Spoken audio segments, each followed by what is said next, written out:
नमस्कार. वैदिक विश्व या यूट्यूब चॅनलवर आपले सहर्ष स्वागत आहे. भाग 20. राम भक्त हनुमान. श्रीरामाचा जन्म झाला, पण भगवंताची भक्ती करणारा त्यांचा निस्सीम भक्त हवा ना. भक्ताशिवाय भगवंताला किंमत नाही. धडपडतच पौर्णिमेला वायुसूत हनुमान जन्म घेतात. जन्म घेतल्याबरोबर आकाशात सूर्याला पाहून ते खाण्यायोग्य फळ समजून त्याकडे ते उड्डाण करतात. इंद्राने आणखी कुणी समजून त्याला मारण्याकरिता आपले वज्र फेकले. वज्रामुळे हनुमंत ठार मरायचाच, पण तो वार त्याच्या हनुवटीला लागून तो जायबंदी झाला. तेव्हापासूनच हनुमंतची हनुवटी वानरासारखी दिसायला लागली. हनुमंत नसते तर रामायण घडून रावण मारला गेला नसता. असा चैत्र पौर्णिमेला हनुमंताचा जन्म झाला. नमस्कार माझा तया मारुतीला. वायुसूत हनुमान वायुतत्वाची देवता होय. वायुतत्वाला ओलांडल्याशिवाय आकाश तत्वाचा साक्षात्कार घडत नाही. म्हणून वायुतत्वातील देवता गरुड, हनुमंत आणि नारद आकाश तत्वातील देवतांच्या वाहन मानल्या जातात. वायुतत्वाचा आवेग अति भयानक असतो. एकाच काळात सर्वस्थित सर्वगामी. या वेगाची कल्पना प्रत्यक्ष तत्वदर्शन करणाऱ्या साधकाशिवाय कोणालाच येणे शक्य नाही.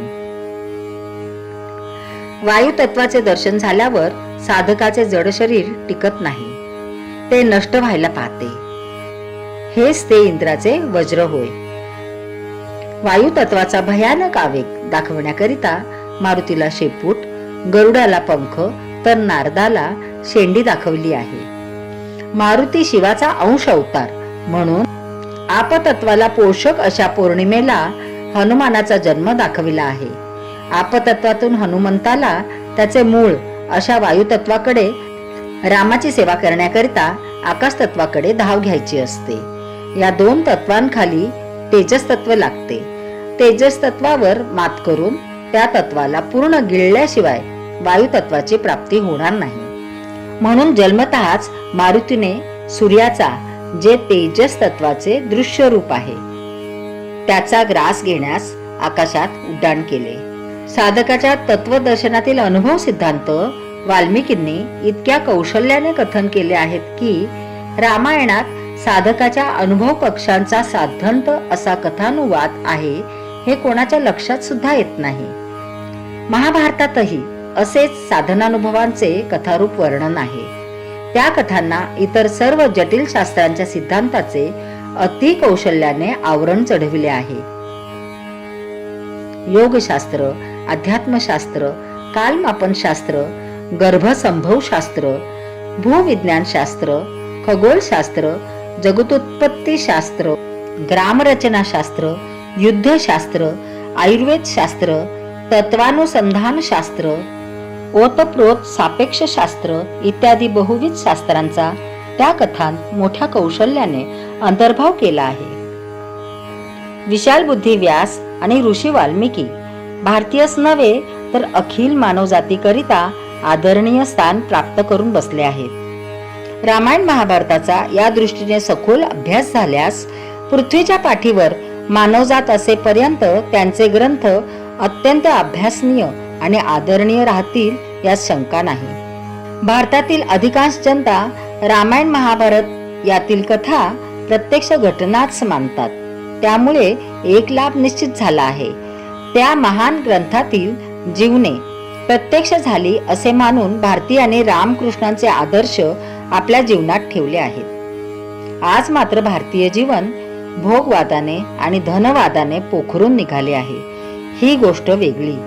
त्यामुळे रामायण, महाभारत आदी ग्रंथ वाचून पाश्चिमात्य राष्ट्रातील लक्षावधी तरुण आणि विचारवंत जे भारताकडे आकर्षिले जात आहेत, त्यांचा प्रत्यक्ष भारतीय जीवन पाहिल्यावर अतिशय विरस होतो. परंतु त्याबद्दल आम्हा भारतीयांना आता खंत सुद्धा वाटेनाशी झाली आहे. इतके आम्ही आमच्या प्राचीन आदर्शांपासूनच दूर दूर जात आहोत. या सर्व गोष्टीला आमचा समाजच कारणीभूत आहे. जसा समाज तसे सरकार. जगाला आदर्शवाद देण्याचे संक्रमण काळातच भारतीय जीवन गढूळ झाले आहे. ते केव्हा आणि कसे सुधारून पूर्ववत होईल हे भगवान श्रीकृष्ण व श्रीराम प्रभूच जाणे. एका उच्च संस्कारित समाजाचे हे भीषण अधपतन या कालाला पाहावे लागत आहे. परंतु प्रयत्न झाले पाहिजेत. परिणाम होईलच. त्यासाठीच आपल्या सणांतील रहस्य उघड करण्याचा प्रयत्न चालू आहे. त्यातील रहस्य माहीत झाल्यास आमचा समाज पुन्हा एका आदर्शाला धरून चालेल असे वाटते. चैत्र मासाच्या उत्तर भागात विशेष सण किंवा उत्सव नाहीत. चैत्र महिना संपतो आणि वसंत ऋतू आपली माया आटोपतो. हनुमानाने सूर्य गिळण्याचा प्रयत्न केल्यामुळे संतापून जाऊन सूर्यनारायण आता त्या अपमानाचा बदला घेण्याकरिता अधिक तापट बनू लागला आहे. आता ग्रीष्माचा परखड ताप पडण्यास सुरुवात झाली आहे. भारतातील प्राचीन योग साधनेच्या प्रसारासाठी या चॅनलची निर्मिती करण्यात आलेली आहे. माहिती आवडल्यास चॅनल सबस्क्राईब करा, इतरांना शेअर करा. पुन्हा भेटूया पुढील भागात. धन्यवाद.